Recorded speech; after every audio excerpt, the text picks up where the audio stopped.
सोचिए, आपके बगल वाले घर में एक गर्ल शिफ्ट हो जाए जिसे देखकर आपका दिल पहली ही नजर में धड़क उठे, लेकिन बाद में आपको पता चले कि वो कोई आम लड़की नहीं बल्कि एक पॉर्न स्टार है। तो कहानी की शुरुआत मैथ्यू नाम के लड़के से होती है। वह एक 18 साल का लड़का है और अपने स्कूल का टॉप स्टूडेंट है।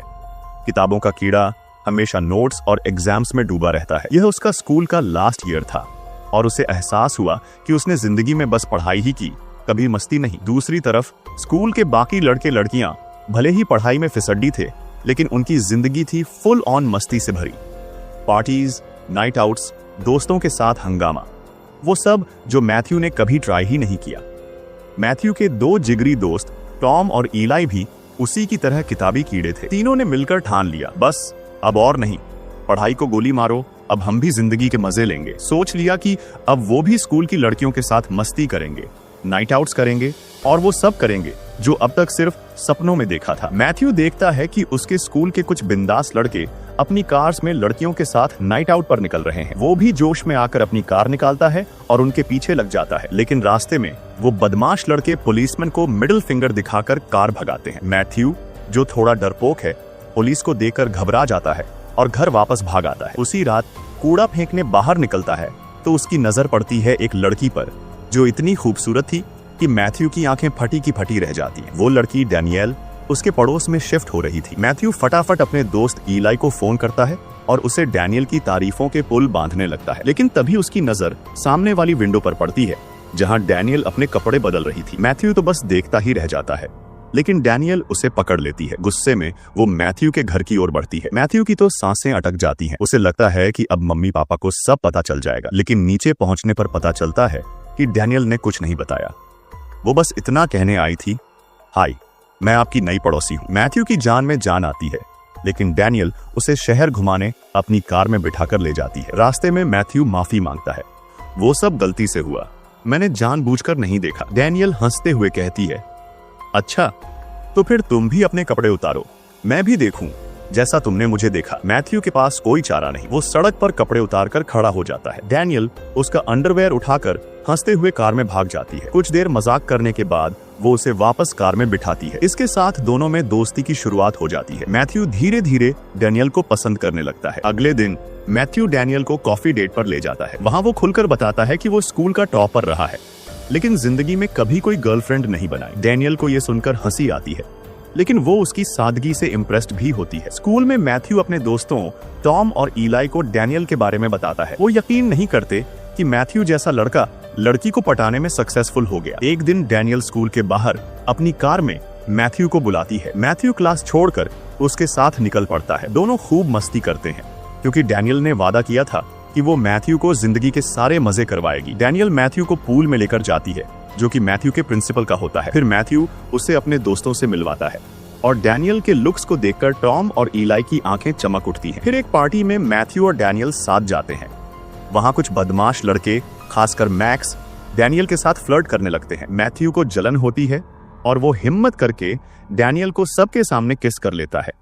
डैनियल को भी ये पसंद आता है और दोनों का रिश्ता और गहरा हो जाता है। अगले दिन ईलाई मैथ्यू को कंप्यूटर लैब में खींच कर ले जाता है और एक वीडियो दिखाता है। वो वीडियो डैनियल का था और उसमें वो कोई आम लड़की नहीं बल्कि एक एडल्ट स्टार थी। मैथ्यू का दिल टूट जाता है। वो तो डैनियल से प्यार करने लगा था और अब ये सच उसके सारे सपनों को चकनाचूर कर देता है। वो उदास होकर वहां से चला जाता है। ईलाई उसे चिढ़ाते हुए कहता है, अरे इसमें बुरा क्या, वो स्टार है, तुझे तो आसानी से सब मिल जाएगा। मैथ्यू को ये बात थोड़ी झंझती है, लेकिन उसका दिल अब भी टूटा हुआ है। रात को वो डैनियल को एक सस्ते होटल में ले जाता है। डैनियल समझ जाती है कि मैथ्यू क्या चाहता है और वो अपने कपड़े उतारने लगती है, लेकिन मैथ्यू उस वीडियो का जिक्र करके उसके पास्ट के बारे में पूछता है।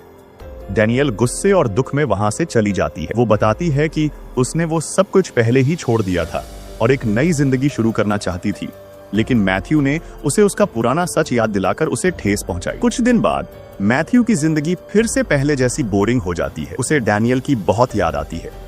हिम्मत जुटाकर वो डैनियल के घर माफी मांगने जाता है, लेकिन वहां केली नाम का एक शख्स मिलता है जो डैनियल का प्रोड्यूसर है। डैनियल बताती है कि उसने फिर से अपना पुराना काम शुरू कर दिया है। मैथ्यू का दिल और टूट जाता है। केली उसे ताना मारता है, अगर डैनियल चाहिए तो फ्री में दे दूंगा, लेकिन मैथ्यू चुप रहता है। केली उसका मूड ठीक करने के लिए उसे और उसके दोस्तों को अपनी लग्जरी कार में घुमाता है ताकि स्कूल में मैथ्यू की इज्जत बढ़े। मैथ्यू अपने पापा का एटीएम कार्ड चुराकर केली को अपने पापा बनाकर बैंक ले जाता है और कुछ पैसे निकालता है ताकि डैनियल को डिनर पर ले जाकर माफी मांग सके।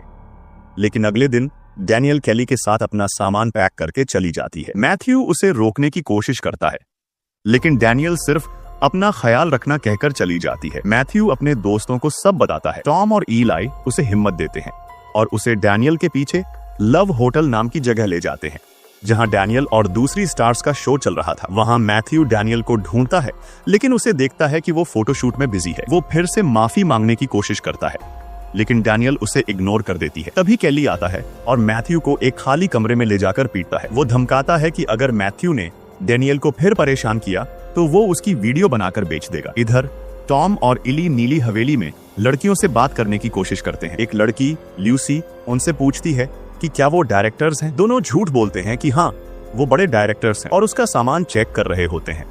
लेकिन तभी लूसी का बॉयफ्रेंड आकर उनकी पोल खोल देता है और दोनों की पिटाई होने वाली होती है। वो किसी तरह भागकर मैथ्यू को ढूंढते हैं और उसे वहां से भगाने को कहते हैं। मैथ्यू फिर भी हार नहीं मानता। वो डैनियल को एक ड्राइंग देता है जो उन्होंने साथ में बनाई थी और उसे हमेशा के लिए अलविदा कहकर चला जाता है। अगले दिन अचानक डैनियल मैथ्यू के कमरे में आती है। वो उसे बाहर ले जाती है और दोनों फिर से करीब आते हैं। डैनियल मैथ्यू की गर्लफ्रेंड बन जाती है। मैथ्यू खुश होकर अपनी क्लास में जाता है, लेकिन तभी केली उसकी क्लास में आता है और उसे जबरदस्ती अपनी कार में बिठाकर जंगल की ओर ले जाता है। जंगल में केली उसे पीटता है, लेकिन उसकी मासूमियत देखकर उसे दया आती है। वो मैथ्यू को पेनकिलर की गोली देता है जो असल में ड्रग्स थी। मैथ्यू बिना कुछ समझे वो खा लेता है। केली उसे जंगल में एक ह्यूगो नाम के बंदे का घर ले जाता है। वह एक बहुत बड़ा प्रोड्यूसर होता है। केली कहता है कि उसे उसकी ट्रॉफी चुरानी होगी। मैथ्यू ड्रग्स के नशे में ट्रॉफी चुराने की कोशिश करता है, लेकिन ह्यूगो उसे पकड़ लेता है। केली पहले ही ह्यूगो और पुलिस को फोन करके मैथ्यू की चुगली कर चुका था। मैथ्यू किसी तरह वहां से भाग निकलता है। कुछ दिन बाद मैथ्यू फिर अपने पापा के अकाउंट से पैसे निकालने बैंक जाता है। वहां मिस मेरी बताती है कि अकाउंट खाली है और ऊपर से 2 लाख का लोन भी चढ़ गया है क्योंकि केली ने सारे पैसे निकाल लिए थे। मैथ्यू को याद आता है कि उसने ही केली को अपने पापा बनाकर बैंक लाया था। मिस मेरी धमकाती है कि अगर सोमवार तक लोन नहीं चुकाया तो वो पुलिस को बुला लेगी। मैथ्यू टूटे दिल के साथ डैनियल के पास जाता है और उसे सब बताता है। डैनियल उसकी मदद करने का वादा करती है। दोनों मिलकर उस ट्रॉफी को ह्यूगो के पास वापस ले जाते हैं। मैथ्यू माफी मांगता है और ह्यूगो के साथ एक एडल्ट वीडियो बनाने का डील करके 2 लाख का इंतजाम कर लेता है। मैथ्यू अपने दोस्तों को इस बारे में बताता है। फिर सब मिलकर प्लानिंग करते हैं। अपने स्कूल